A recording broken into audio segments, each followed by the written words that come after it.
اسی طرح رسول اللہ نے فرمایا کہ فتنے گرمی کی ہواؤں کی طرح ہوں گے۔ حضرت ابو ادریس خولانی سے روایت ہے، حذیفہ بن یمان نے کہا اللہ کی قسم میں لوگوں میں سب سے زیادہ جانتا ہوں کہ کون کون سے واقعات میرے اور قیامت کے درمیان پیش آنے والے ہیں، اور مجھے فتنوں کے بتانے سے صرف یہی بات مانے ہے کہ رسول اللہ نے بعض راز کی باتیں مجھے بتائیں جنہیں میرے علاوہ کسی سے بھی ذکر نہیں کیا۔ لیکن رسول اللہ نے فتنوں کے بارے میں فرمایا اس حال میں کہ آپ ایک مجلس میں تھے جس میں بھی موجود تھا۔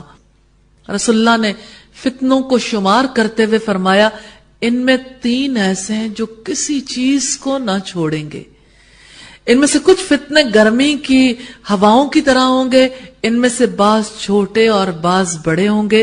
حذیفہ نے کہا میرے علاوہ اس مجلس کے تمام لوگ اس دنیا سے رخصت ہو چکے ہیں۔ یہ روایت صحیح مسلم کی ہے، 7262 نمبر پر ہے۔ فتنے گرمی کی ہواؤں کی طرح ہوں گے، یہ رسول اللہ کی تشبیہ، اس سے مراد یہ ہے کہ جیسے گرمی کی ہواؤں کو کوئی روک نہیں سکا، اسی طرح سے ان فتنوں کو روکنے کی کسی کے اندر طاقت نہیں ہوگی۔ فتنے روکے نہیں جا سکیں گے، جیسے گرم لو ہوتی ہے باد سموم ہر چیز کو جھلسا کے رکھ دیتی ہے، ایسے ہی ان فتنوں کی لپیٹ میں جو بھی آئے گا جھلس کر رہ جائے گا۔